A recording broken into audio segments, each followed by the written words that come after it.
Former AEW Women's World Champion Britt Baker discusses CM Punk's departure from the company earlier this year, saying he will always be part of the AEW story. Asuka joins Damage Control last night on SmackDown. Santos Escobar turns heel by attacking Rey Mysterio. AJ Styles was supposed to return last night on SmackDown, but his return was scrapped. Kevin Owens has been suspended after getting physical whilst being on commentary last night on SmackDown on Fox. An update on Metalik refusing to lose recently at AEW Rampage, resulting in the match being scrapped entirely.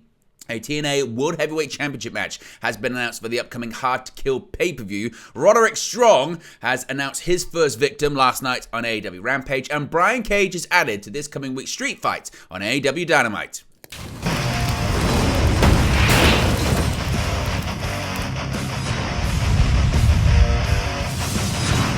Hey guys, welcome back to Wrestling News 365. Hope everyone is doing very well. As always, there are plenty of news stories to get into in the world of professional wrestling. Let's start off talking about Britt Baker and her comments on CM Punk departing the company. Now, CM Punk returned to professional wrestling for the first time in 7 years when he debuted for All Elite Wrestling in August of 2021. One of the first things Punk said upon his arrival in AEW was, quote, "You know how to make a guy feel like Britt Baker in Pittsburgh," end quote. Now, the relationship between Punk and AEW ended just two years later on September 2nd, 2023, when the company announced that the two-time AEW World Champion's contract had been terminated with cause following a backstage incident at AEW All in London. Appearing on Maggie and Perloff, Dr. Britt Baker, DMD, was asked about CM Punk's time in the promotion. She answered, quote, "CM Punk coming back to wrestling was one of the most historical things in All Elite Wrestling history and always will be. You can't take that out of the wrestling books.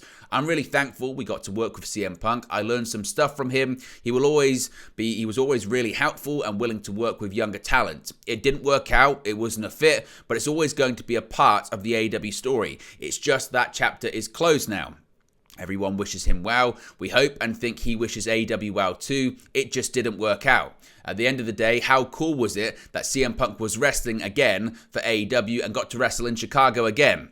When asked if she thought Punk would wrestle again, Baker replied, quote, "I don't know where he's at mentally. I think wrestlers always have that itch. Once it's in your blood, it's in there. And no matter how much you want to stay away, it's hard to stay away. He came back after 7 years. I think if the time, place, and company is right, I think he would." Now, Punk's non-compete clause following his AEW departure is still unknown. However, many rumors have indicated a possible WWE return is being decided upon right now. Meanwhile, when it comes to Britt Baker, she hasn't wrestled or appeared on AEW television since the September 16 episode of AEW Collision. Of course, if we get any more details on Punk, Britt Baker, or anything like that, we'll let you know in the future. But what did you make of Britt Baker's comments? And in CM Punk, is he always going to be part of the AEW story for better or for worse? Now, let's talk about SmackDown last night on Fox as we get closer and closer to Survivor Series in Chicago. A 6-woman tag team match ended prematurely Friday night on SmackDown when Asuka spit blue mist into the face of her tag team partner Bianca Belair, reuniting her with her previous tag team partner in the Kabuki Warriors, the recently returning Kairi Sane, and aligning with the rest of Damage Control, that being Io Sky, Bayley, and the still hobbled Dakota Kai. The match came about following a Bayley promo in which she said she'd always had a plan for her faction ever since it first began, and so far, everything she envisioned has happened. After Bayley expressed concern about having Sane in the group on account of the fact that it was a Bayley attack that wrote the Pirate Princess off television back in 2020, Kai explained that Sane is around to make the faction stronger than ever, and Sane backed it up, stating that she respected Bayley and forgives her for her past indiscretions.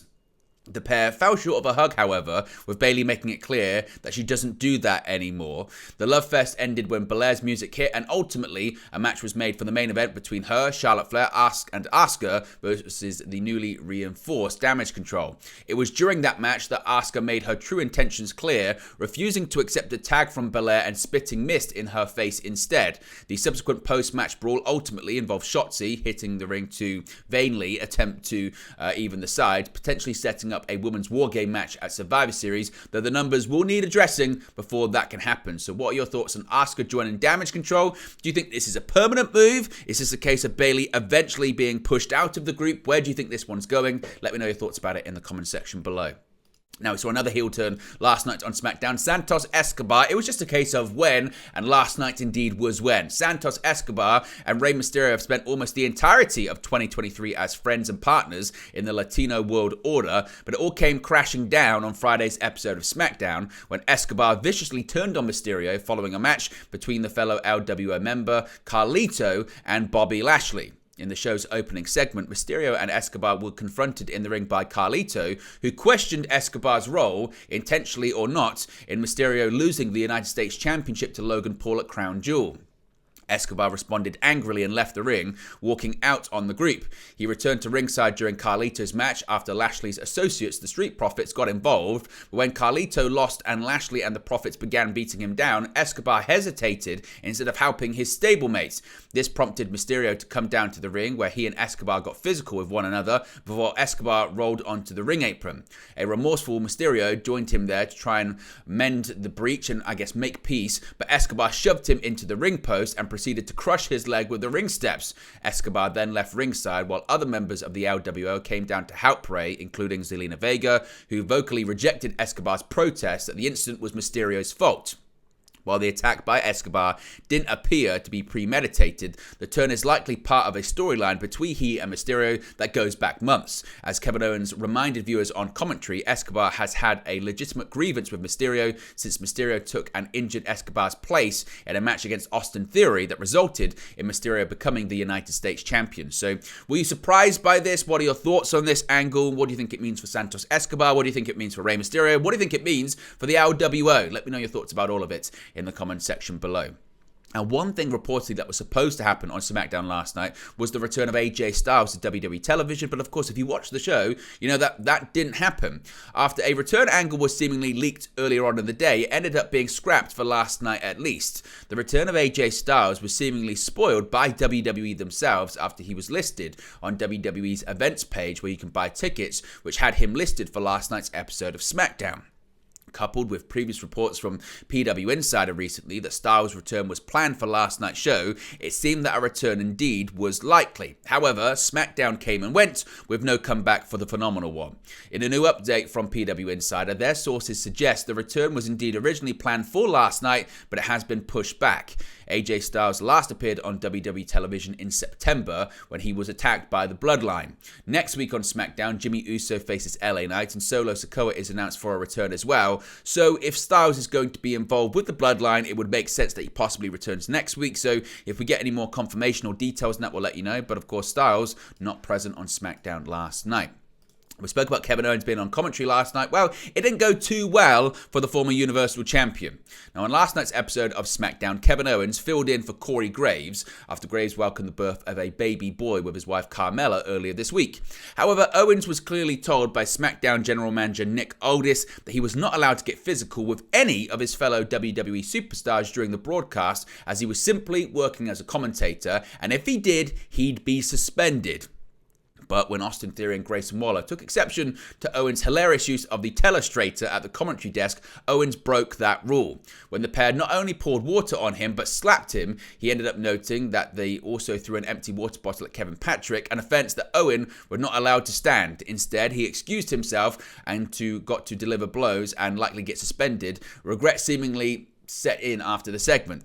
WWE shared a video of Owens being escorted by WWE security to the back, saying aloud that he doesn't want to get suspended. Later, the suspension was made official by Aldis, so as of right now, Kevin Owens is suspended. Whether or not that will last any long period of time probably will be resolved next week. What did you think, though, of Kevin Owens on commentary? Did you like it, and did you like the use of the telestrator during the broadcast as well? Let me know if you enjoyed all of that. Now, this was a story coming out of the Wrestling Observer yesterday. We've got some more details on it regarding Metalik reportedly refusing to lose a match on AEW Rampage recently that resulted in the match actually being scrapped altogether. Now, Sean Ross Sapp of Fightful Select says that he has learned more details on the match being scrapped for the October 27 episode of AEW Rampage. Now, as I mentioned, the Wrestling Observer reported that a planned match between Metalik and Commander was planned for AEW Rampage on October 27, but it was scrapped due to Metalik reportedly refusing to lose. The show aired only 3 matches, which was the original plan, as it was clarified to Fightful that there was never a plan to run 4 matches. Fightful Select was told that the original plan was a 4-way four-way match involving Lince Dorado, Penta El Zero Miedo, Commander, and Metalik, but became a three-way due to Lince's ties to CMLL. Now, Metalik was planned to lose the three-way, but didn't want to continue losing matches without being under a full-time deal. AEW say that they indicated certainly they understood his position and booked Konosuke Takeshita versus Kyle Fletcher instead. So that's some more details than that. What are your thoughts on it? Do you think it's a case of a wrestler protecting themselves and protecting their best interest, which is a good thing? Do you think it's a case of a wrestler just not doing business, which isn't the right thing to do? What are your thoughts on this? Now, a TNA World Heavyweight Championship match has been announced, noted a TNA World Heavyweight title match, not an Impact World Championship match. At Impact Bound for Glory 2023, Alex Shelley defeated Josh Alexander to retain the Impact World Championship in the main event. Following the bout, the company announced that they were returning to the TNA name starting in January 2024 with their Hard to Kill pay-per-view. On the November 9 episode of Impact Wrestling on Access TV, Shelley once again successfully defended this title against Jonathan Gresham in the main event. Following the show, Impact announced that Alex Shelley will defend what will become the TNA World Heavyweight Championship against Moose in the main event of Hard to Kill 2024. Moose earned this opportunity by winning the Feast or Fired briefcase for a World Championship opportunity on the Impact 1000 episode. Before Impact becomes TNA at Hard to Kill, the next special event will actually be on Saturday, December 9 with Final Resolution 2023. So are you excited for Hard to Kill, and do you think we should do a watch along and a post show for it in January of next year? Let me know your thoughts about that. Now, Roderick Strong, he promised on AEW Dynamite that he was going to get back to his former glory and prove himself once again, show the world who he is, and Roderick Strong is seemingly ready to return to the ring. In recent months, Roderick Strong has been mostly confined to a wheelchair due to his neck health. He briefly returned to action as part of the Grand Slam Eliminator Tournament. Strong last wrestled on the September 13 episode of Dynamite, where he lost to Samoa Joe. Now, Strong has gotten out of his chair multiple times recently as he set his sights on his first opponent since September. On the November 10 episode of Rampage, Strong accompanied the Kingdom, that being Mac Taven and Mike Bennett, for their match. He noted that it was No Neck November, and he dedicated the match to Adam Cole. After the Kingdom and Bennett scored a win over their opponents, Strong attacked said opponents. Later in the show, Darius Martin and Action Andretti confronted the duo. Strong got fired up and named Martin as his first victim. As of this recording, there is no word on when Roderick Strong will return to the ring. Of course, if that gets announced, we'll let you know in a future video. And finally, this coming week, it's the Street Fight. Of course, that's sponsored by Sega as part of this big sponsored bout. And we now know the final participant in the match. In a crossover with Sega's video game Like a Dragon Garden, The Man Who Erased His Name, AEW Dynamite is holding a Like a Dragon Garden Street Fight in Oakland, California. While the match is presumed to settle the bad blood that's been boiling between the two sides, now the final member of Team Don Callis has been revealed. After a backstage segment featured Don Callis and Prince Nana finalizing business, it was later revealed on AEW Rampage last night that Brian Cage is going to be the final member of the team. Kenny Omega, Chris Jericho, Kota Ibushi, and Paul White will take on the Don Callis family, Konosuke Takeshita, Powerhouse Hobbs, and Kyle Fletcher, plus the aforementioned Brian Cage. AEW has been known to dabble in pop culture crossovers for a match, including these sponsored by gaming releases. Recently, there was a Texas Chainsaw Massacre death match on the August 16 episode of Dynamite, which saw the promotional proceeds from the partnership donated to charities supporting the wildfires that impacted Hawaii. So Brian Cage involved in that. But there you go, guys. This latest pro wrestling news for you. Be sure to smash a like on the like button. Be sure to subscribe, bottom right-hand corner. As always, let me know your thoughts in the comment section below, and I'll speak to you again very, very soon. Hey guys, thank you for watching, listening, streaming, or however you come across this video today. Be sure to click on the video on the right there to watch our next video, or click the bottom there to subscribe, or the bottom right hand corner. Thank you very much, and I'll speak to you again very soon.